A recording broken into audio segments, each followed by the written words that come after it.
அஸ்ஸலாமு அலைக்கும். வாங்க ஒரு குட்டி மீன் விளாக் பார்க்கலாமா? இப்போ என்ன பார்க்க போகிறோம்னா முட்டை கொத்து பரோட்டா. முட்டை கொத்து பரோட்டா ரொம்ப சூப்பராக ஜம்முன்னு இருக்கும். சாப்பிட்றதுக்கு அம்புட்டு ருசியாக இருக்கும். இதே மாதிரி நீங்களும் செய்து பாருங்கள். வாங்க வீடியோக்குள்ளே போகலாம். பாருங்கள், இப்போ பரோட்டா எடுத்து நல்லா கொத்தி வச்சுருக்கேன். நல்லா சின்ன சின்னதாக நான் கட் பண்ணி வச்சுருக்கேன். இதுக்கு தேவையான வெங்காயம், ஒரு 4 வெங்காயம், ஒரு தக்காளி, ஒரு 3 பச்சை மிளகாய், கொஞ்சமாக கருவேப்பிலை எடுத்து வச்சுருக்கேன்.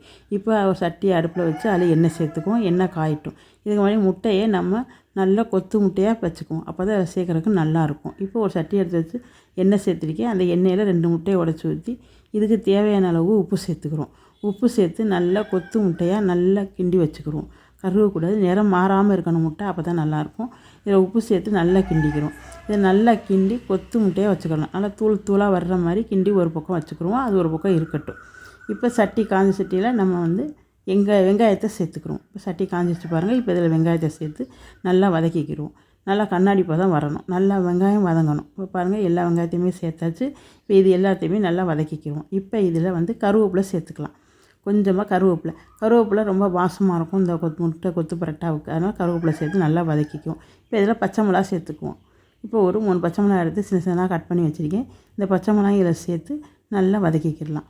இதுக்கு தக்காளி, புளிப்பு சுவையை கொடுக்குறக்கா தக்காளி, ஒரு தக்காளி. நீங்கள் தக்காளி தேவையில்லைன்னா அதையும் விட்டுடலாம். தக்காளி போடாமல் கூட செய்யலாம், ரொம்ப சூப்பராக இருக்கும். இப்போ தக்காளியை போட்டு நல்லா வதக்கிக்கிறோம்.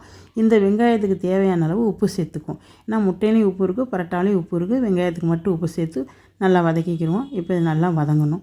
இந்த தக்காளி வெங்காயம் எல்லாம் நல்லா வதங்கிடுச்சு. இப்போ இந்த பரோட்டா பிச்சு வச்சுருக்கோம் இல்லையா, அந்த பரோட்டாவை சேர்த்துக்குவோம். இந்த பரோட்டாவை அதில் சேர்த்து நல்லா மிக்ஸ் கொடுத்து நல்லா கிண்டிக்குவோம். இந்த பரோட்டா வெங்காயம் எல்லாமே ஒன்றா சேர்ந்து மிக்ஸ் ஆகி வரணும். அப்போ தான் நல்லாயிருக்கும். இப்போ இது எல்லாத்தையுமே சேர்த்து நல்லா மிக்ஸ் ஆகி வந்துருச்சு. இப்போ இதில் முட்டை கிண்டி வச்சுருக்கோம்ல, அந்த முட்டையை இதில் சேர்த்துக்குவோம். முட்டையும் சேர்த்து நல்லா வதக்கி விட்டுக்குவோம். எல்லாத்தையும் சேர்த்து நல்லா மிக்ஸ் கொடுத்து நல்லா பிரட்டி விட்டுக்கலாம். நல்லா பிரட்டி விட்டால் ரொம்ப சூப்பராக இருக்கும். இந்த முட்டை கொத்து பரோட்டா சாப்பிட்றதுக்கு அம்புட்டு எம்மியாக இருக்கும். பாருங்கள், இப்போ எல்லாமே நல்லா மிக்ஸ் கொடுத்து நல்லா கிண்டிக்கிட்டு இருக்கோம். இதை நல்லா கிண்டணும். முட்டை பரோட்டா எல்லாம் ஒன்று சேர்ந்து வர்ற மாதிரி நல்லா கிண்டிக்கிடுவோம். இப்போ இதை கிண்டி எடுத்து நல்லா இருக்குது பாருங்கள். ரொம்ப சூப்பராக கிண்டி வந்துருச்சு, சுவையாக வந்துருச்சு பாருங்கள். இப்போ முட்டை கொத்து பரோட்டா இப்போ இதில் ரெடி ஆகிடுச்சு. இப்போ இதில் மல்லித்தலை சேர்த்துக்குவோம். தேவையானாலும் மல்லித்தலையை சேர்த்து இதையும் நல்லா மிக்ஸ் கொடுத்து நல்லா கிண்டிக்கிறோம். இதை நல்லா கிண்டி எடுத்து ஒரு பிளேட்டில் மாற்றிக்கிறோம். நம்ம இந்த முட்டை கொத்து பரோட்டாவை ஒரு பிளேட்டில் மாற்றிக்கிறோம். இப்போ பாருங்கள், நல்லா கிண்டியாச்சு. இப்போ இதை ஒரு பிளேட்டில் நம்ம மாற்றிக்கிடுவோம். இப்போ நல்லா மிக்ஸ் கொடுத்து நல்லா கிண்டியாச்சு. இப்போ ஒரு பிளேட்டில் மாற்றியாச்சு. பாருங்கள், ரொம்ப ஜம்முன்னு சூப்பராக ரெடி ஆகிடுச்சு. இதே மாதிரி நீங்கள் செய்து பாட்டி எப்படி இருந்துச்சு கமெண்ட் பாக்ஸில் கமெண்ட் பண்ணுங்கள். பிடிச்சிருந்துச்சுன்னா சப்ஸ்கிரைப் பண்ணுங்கள். அடுத்த ஒரு மினி விளாக்கில் பார்க்கலாம். பாய்.